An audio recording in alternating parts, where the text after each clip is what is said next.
Welcome to the Kaladanda series on the Six Perfections. My name is Venerable Marut, and I'm here to talk to you about the perfection number 5, the perfection of stillness or meditation. I think we'll talk about 3 different elements of perfection of meditation. First of all, how to meditate. And how to meditate is very easy. It's very, very simple. So anyone can do it. You too can do it. You too should be doing it. And then more importantly, what to meditate on. Anyone can meditate, but it's very important to learn what to meditate on, the subject of meditation, or the object, you could say, of what you're going to put your mind on.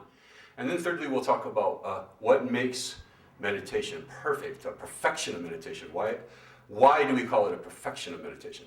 So let's start with the first one. Sit down in a comfortable position, like I am. If you can do a lotus position, full or half lotus, that's fine. And if you can't, you can do what I do, which is no lotus, the no lotus position. If you find it difficult to sit on the floor, sit on a chair. It's okay. You have permission.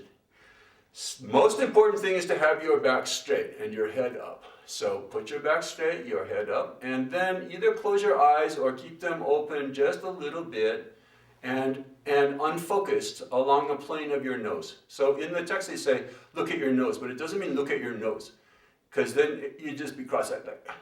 So look along the plane of your nose, down, but unfocused towards the ground. Then, or just close your eyes, that's easier. Then level shoulders.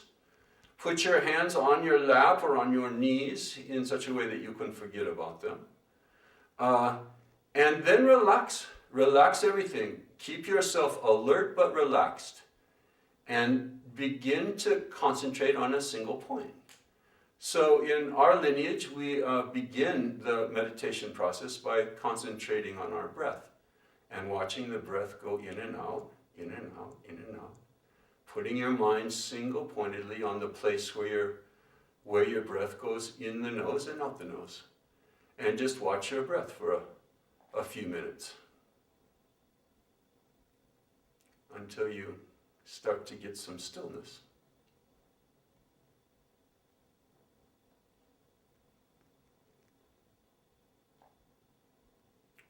And then you're ready to meditate. That's a preliminary to meditation. And then you're ready to do the second of the things we were going to talk about. Meditate on something. Because meditating on your breath is not that useful, actually. It's a good way to begin to calm yourself down and to go inside instead of having your senses all be attracted to the outside objects in the world. But ultimately, we have to learn how to meditate on an object that's going to change us, that's going to transform us, that's going to work on the hard disk. So I believe in the Tibetan Buddhist lineage, there are 3 or 4 different possible meditation objects.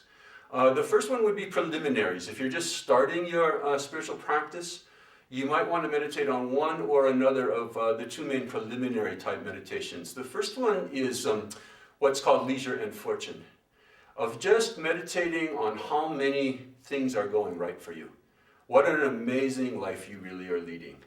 And if you don't believe me, just do a little comparison shopping.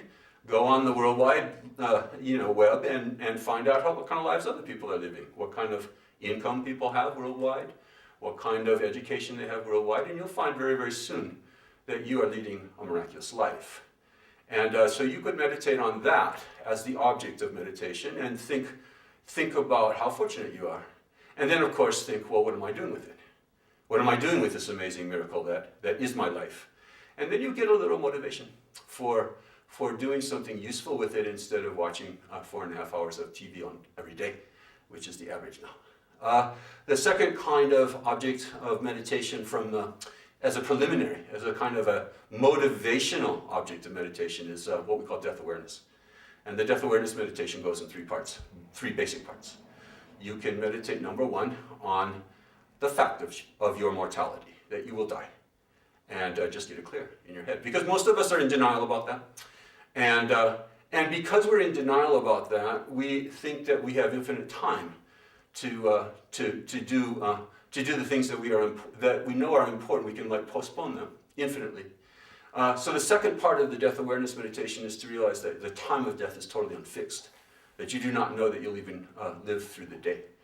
And then thirdly, as the third part of the death awareness meditation, to think about what's going to matter when you die.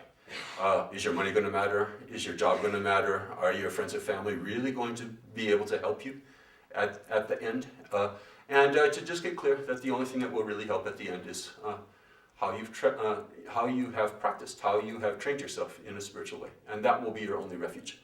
So that's the death awareness meditation. So those two, leisure and fortune and death awareness, are a kind of preliminary meditations.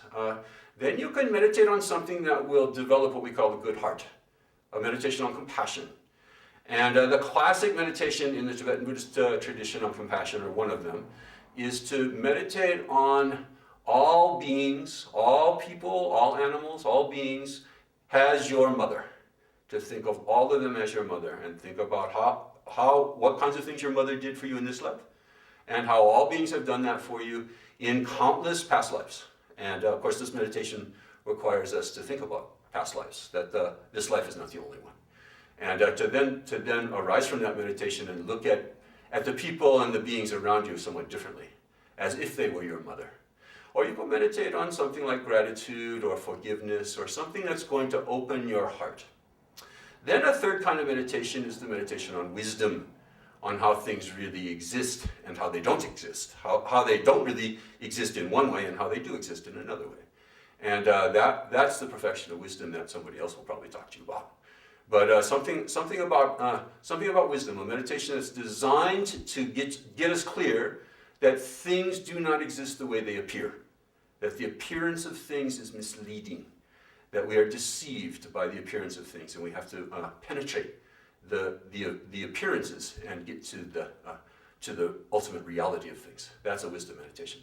And then as a fourth kind of general topic of meditation, you could meditate on a being of perfection.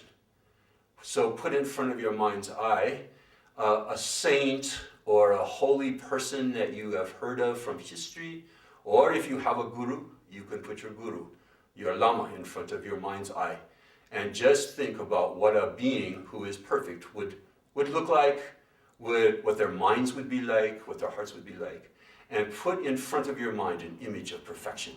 And that very, very powerful meditation to change you, because what we put in front of our minds reflects back on our minds. Our minds are shaped by what we put in front of them. So if you're putting an image of perfection in front of your mind, you're learning how to be perfect.